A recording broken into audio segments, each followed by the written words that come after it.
Assalamualaikum warahmatullahi wabarakatuh. Selamat datang di channel Dokter Safari Online, channel yang membahas seputar kesehatan dan kedokteran. Insya Allah hari ini kita akan membahas tentang apakah COVID-19 itu menular lewat udara.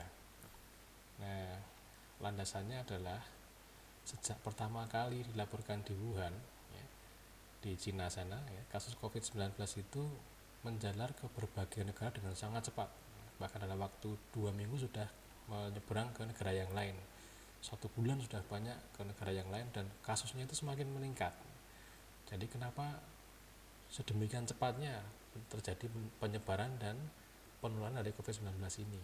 Apakah karena penyebabnya itu karena penularan yang belum sepenuhnya diketahui? Nah, ini yang insya Allah kita bahas hari ini. Kemudian kita akan bicarakan dulu sebenarnya bagaimanakah sih cara penularan dari COVID-19 ini. Yang pertama yang sudah disepakati itu adalah penyebaran melalui droplet. Jadi kalau orang bersin, batuk, dia mengeluarkan percikan-percikan dari saluran nafasnya, itu bisa menular. Kemudian fekal oral, ini sudah insya Allah sudah kita bahas kemarin di video. Mungkin yang belum melihat silahkan melihat. Nah, yang kita bahas hari ini adalah apakah COVID-19 itu menular lewat udara. Ini adalah fakta-faktanya, yaitu fakta-fakta yang mendukung bahwa COVID-19 itu menular lewat udara. Yang pertama adalah COVID-19 menyebar dengan cepat dan jumlah penderitanya meningkat sangat tajam. Jadi kalau dia hanya sekedar droplet saja yang hanya sekitar 1,8, 1,6, 1,8 meter sudah terhenti, kok bisa menyebar dan jumlahnya itu meningkat dengan pesat itu. Dalam waktu 1 bulan sudah kemana-mana dan penderitanya sudah banyak sekali. Jadi aneh kalau hanya sekedar dropletnya penularannya.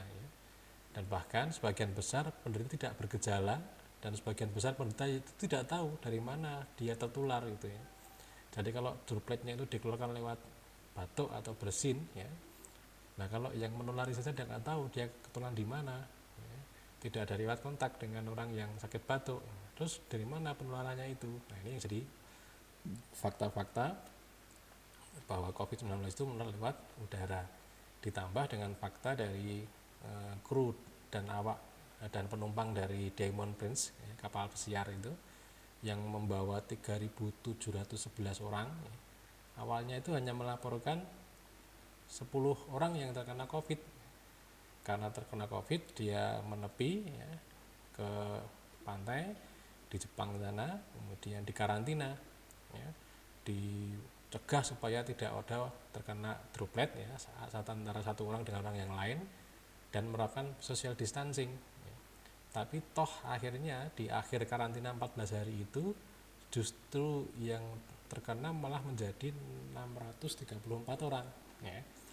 Nah, sudah dicegah agar tidak kena droplet, sudah dicegah dengan menerapkan social distancing, kok tetap saja terjadi peningkatan jumlah kasus.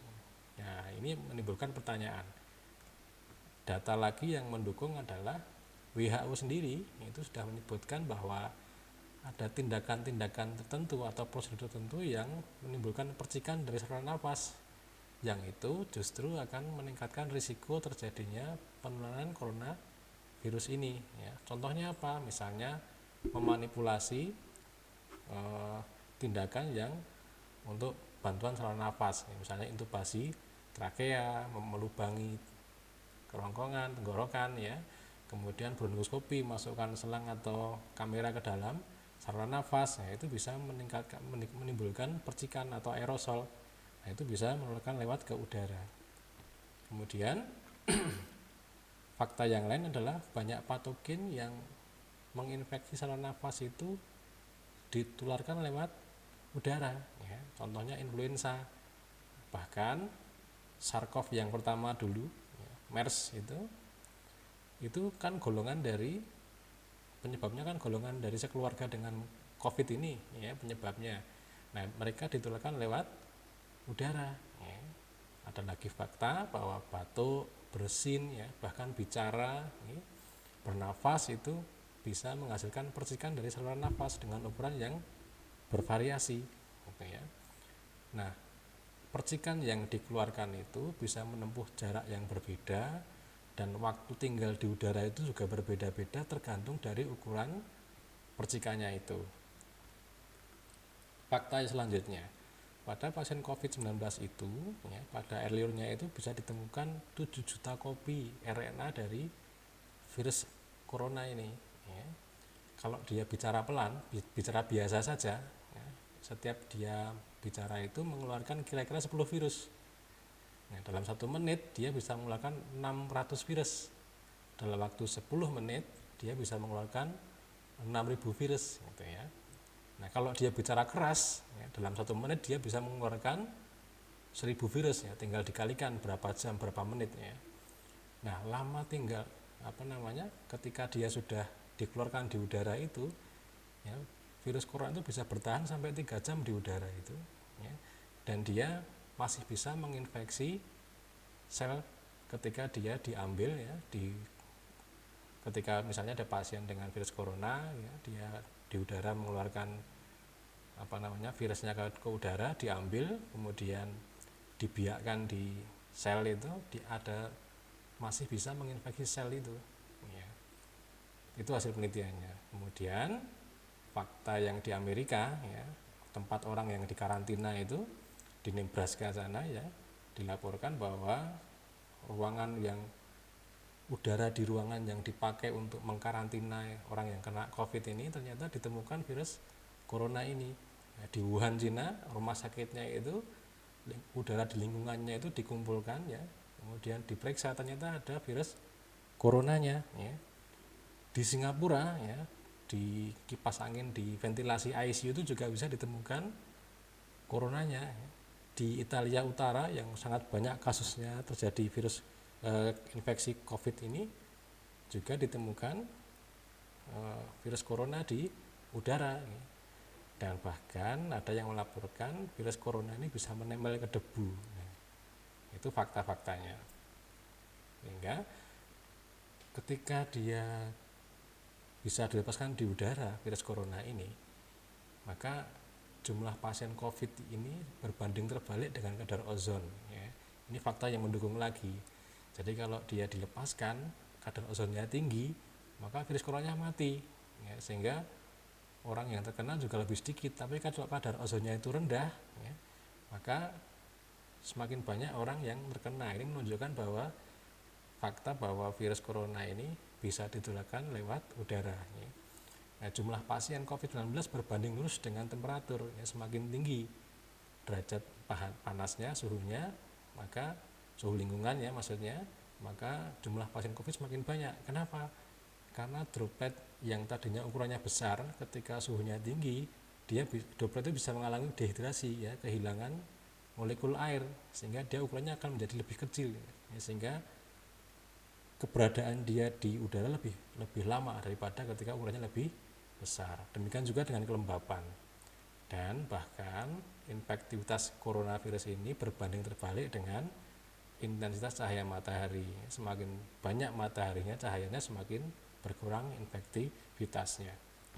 Itu fakta-faktanya, sehingga kesimpulannya sangat kuat dugaan bahwa COVID-19 bisa menular lewat udara. Kemudian apa yang harus kita lakukan? Gunakan masker ya. Ini untuk mencegah seseorang yang terinfeksi untuk mengeluarkan virusnya ke udara, dan mencegah orang yang sehat untuk menghirup virus dari udara ke saluran napas yang sehat. Nah, kalau terpaksa, dengan amat sangat terpaksa tidak bisa pakai masker ya, jaga jarak minimal 10 meter ya, tidak 2 meter lagi ya. Kemudian menghindari arah nafas ya, maksudnya gimana? Kalau kita berjalan di luar, jangan depan belakang ya, tapi di samping kanan samping kiri, zigzag atau zigzag ya. Jadi jangan di belakangnya persis, karena kalau dia bernafas kita ikut di arah nafasnya itu, arah sebaran dari anginnya nafasnya itu. Kemudian bersihkan udara dari coronavirus. Yang kita lihat di TV-TV itu beberapa negara menyemprotkan disinfektan ke jalan-jalan ya, ke tempat-tempat umum itu ya, untuk membersihkan virus corona. Dan usahakan ventilasi udara yang baik untuk menghilangkan sirkulasi, membersihkan virus corona dari sirkulasi di situ. Ini saya kira itu yang bisa kami sampaikan. Sekiranya bermanfaat, silahkan klik like, subscribe, dan bagikan kepada yang lain. Jika ada hal yang ingin ditanyakan seputar kesehatan dan kedokteran, atau request topik apa yang ingin dibahas di lain waktu, silahkan tulis di kolom komentar. Saya kira begitu. Assalamualaikum warahmatullahi wabarakatuh.